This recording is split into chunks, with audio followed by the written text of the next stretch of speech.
Bobby Lopez here from QuickFixGolf.com, where you can get a free analysis of your swing anytime. Just get out your cell phone, take a video of your swing, and email it to us at quickservice@quickfixgolf.com. We're happy to take a look at it for free.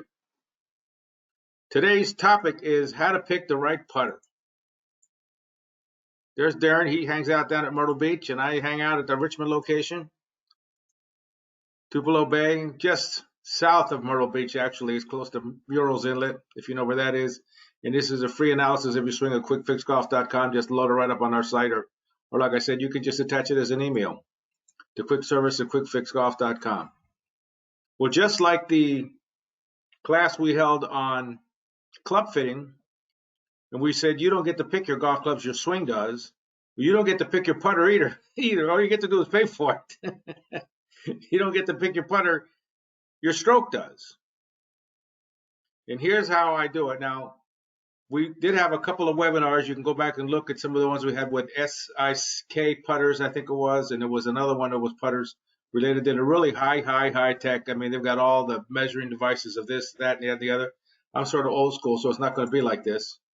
But the first thing I do, you walk into you almost have to go to a big golf store. You haven't got choice because you need enough putters to choose from, I think.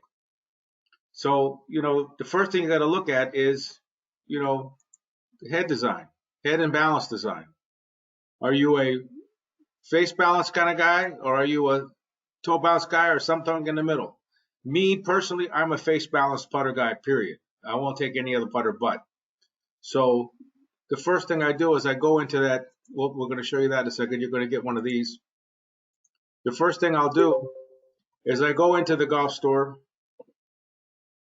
where there's maybe 250 putters. Now, you're going to be a pain in the butt to the golf store. What they want is for you to try 1, 2, 3, or 4, or 5 of them, and out the door you go. No, it didn't go that way. I go around to every single putter, and I put it under my finger and see if it's face balanced or not. All the ones that are not face balanced, I put off to one side.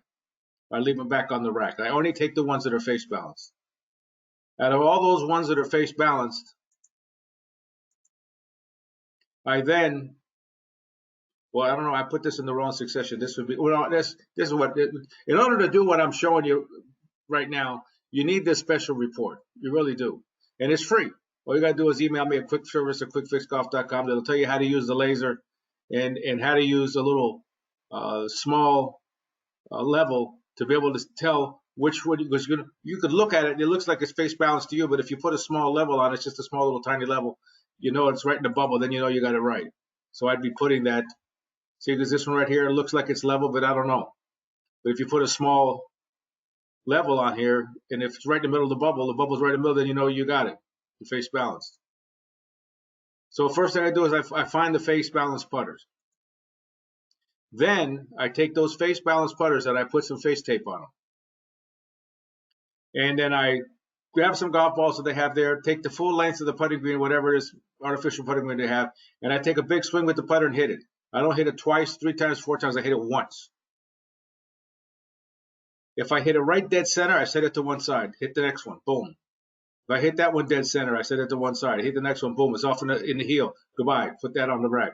Next one. I hit on the toe. Goodbye. On the rack. Eliminate it. So then I'm stuck with maybe 4 or 5 putters that I've hit fairly close to the center, and I look at the ball pattern and see which one is the most perfect of the bunch.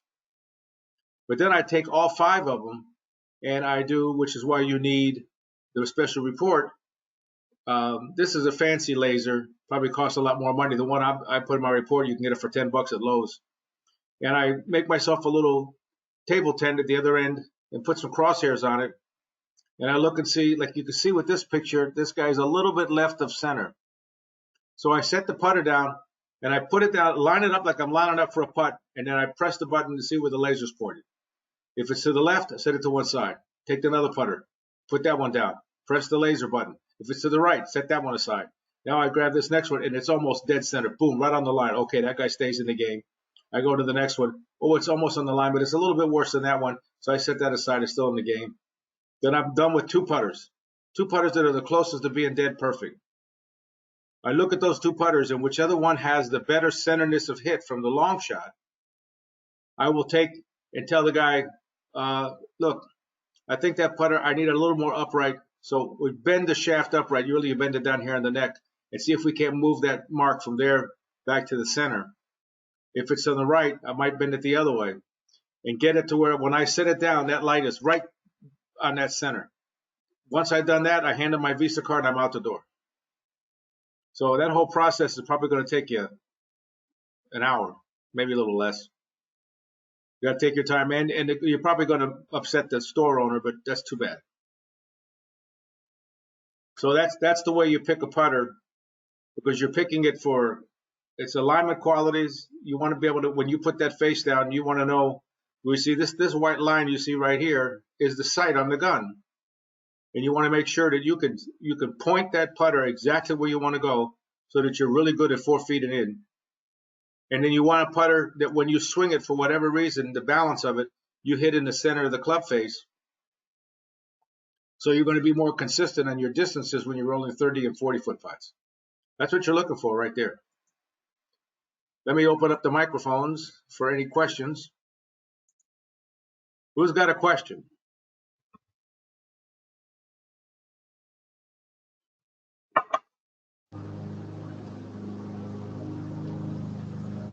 Who's got a question? Anybody? Larry, Justin? Well, I'm wondering if you. So it really doesn't matter whether it's what the shape of the head is, from what you're saying, as long as you hit it squarely in the center of the face, and the face is aligned properly. You're looking for the putter that, for whatever reason, I've always said that putters probably should be designed by eye doctors, because when you look at the putter head, the top of the putter head, they've got all these lines and this, that, and the other to try and get your eyes to see the line. Just like the Odyssey putter with the 2 golf balls. Now it looks like 2 golf balls on the head. So now you got a 3rd golf ball. You got the 3 of them in a line. So it tries to set up alignment. Alignment is crucial. Centerness of hit is crucial. Yeah. Centerness of hit is very crucial when it comes to the long putt. Face angle is everything on the short putt. That's what you're looking for. Now I'll tell you one guy that has it right, and that's Cooch. Kuchar has it right in that he has a long putter, which he holds all the way up to the end for long putts. It swings it like a pendulum, and then puts it up against his forearm for short putts.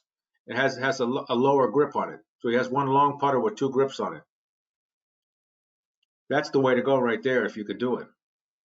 I think it should be illegal to hold the club up against your forearm. I think that's worse than when they had the grandpa putters up against your chest. That's what I think, but I don't know. That's just me. Well, Bobby, after listening to Clay Long on your webinar not long ago, I corresponded with him, and I ended up getting one of his A201.4 personal design putters. Yeah.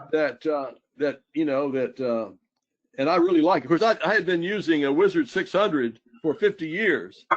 So, so anyway, I think he thought it was time for me to change. He gave me a good deal, and I really like it. Especially with your. You could do worse. I mean, he built the putter for Jack Nicklaus that won the '86 Masters with. So you could do worse. Exactly. And I really using it with your suggestion about putting drills. It's fantastic. Those, I mean, that makes the 4-footers really easy, comparatively speaking. Well, I'm good. I'm glad they helped you out because Clay Long's a good guy. Yeah, that was a real interesting webinar.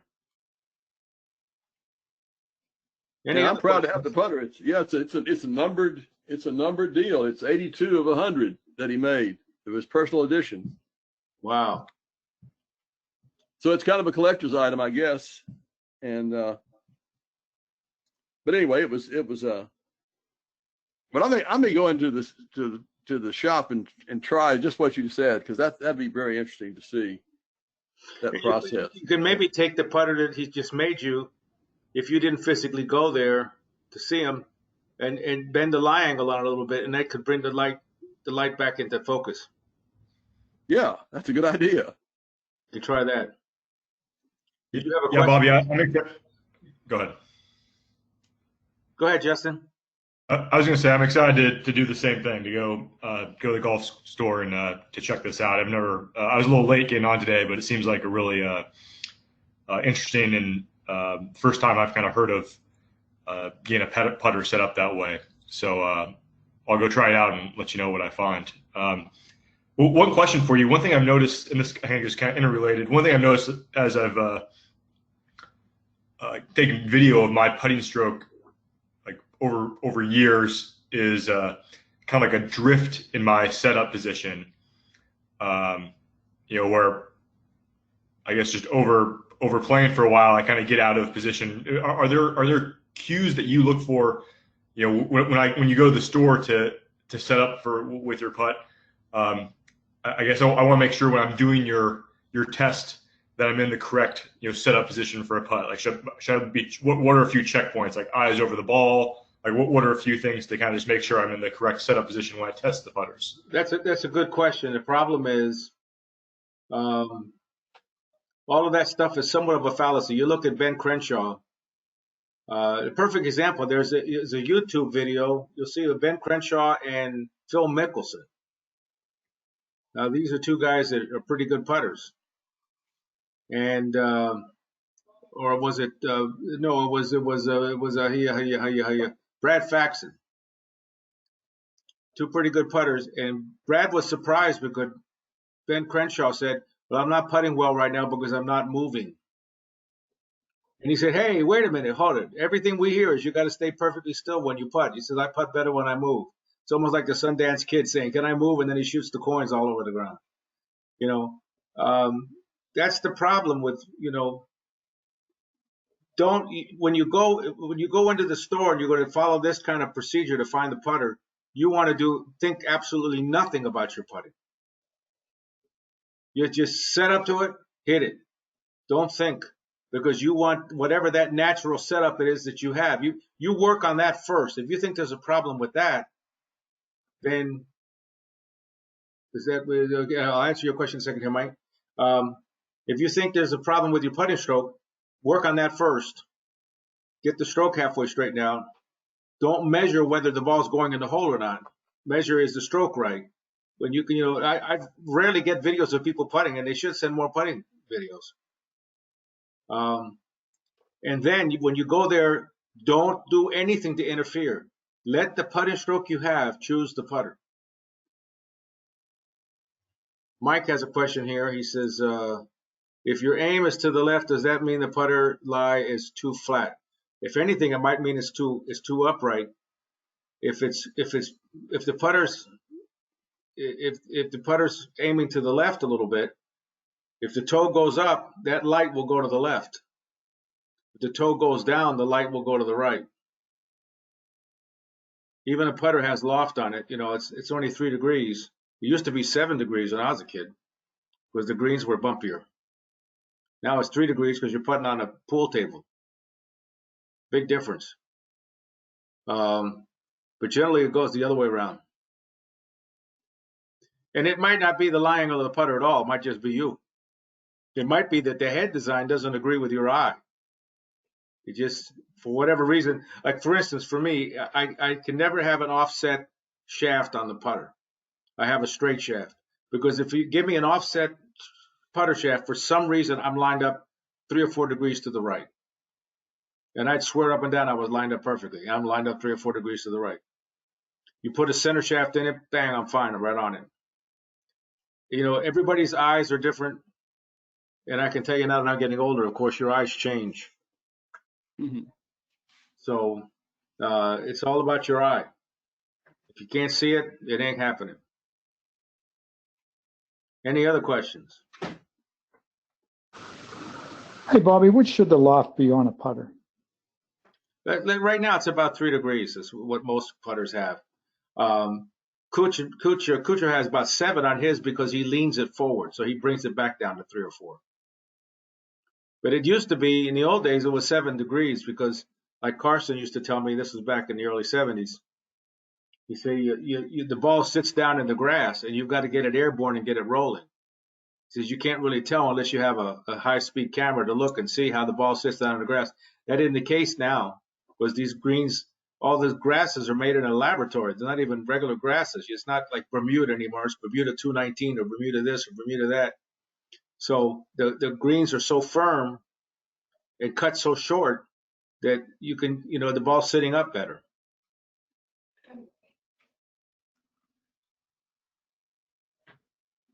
Bobby, I think you mentioned one way to test how you're setting up in terms of the face, of squaring the face to the line, is to hit a short putt without taking any backswing.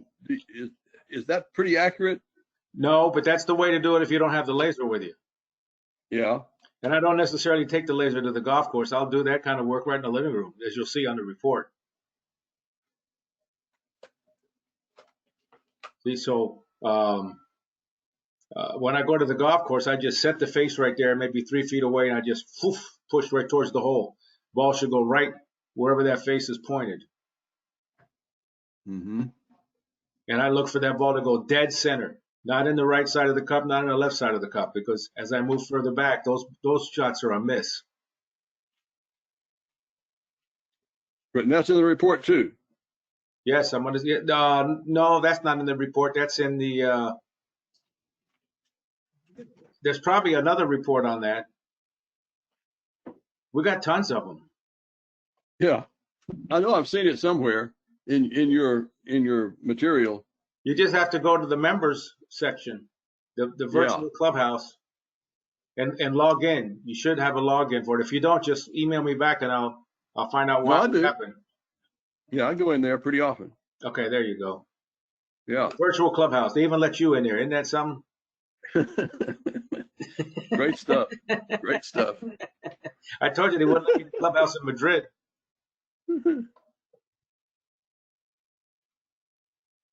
Any other questions? If not, we'll call it a day. Going once. Going twice. Go drive the golf store. Well, I don't know if they're even open right now. A lot of them are not open. Well, if they are, if you buy a putter, they're not going to be too unhappy.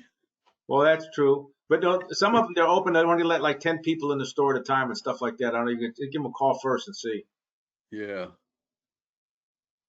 But you got to go somewhere where they got a lot of putters. And usually golf course pro shops just don't have enough putters. They can't afford to have that many of them. Usually. So, all right, gang. I hope you enjoyed it. We did. Thanks, Bobby. Learn something. Yeah, thanks, Bobby. Thank you. Thank you, Bobby. Bye-bye.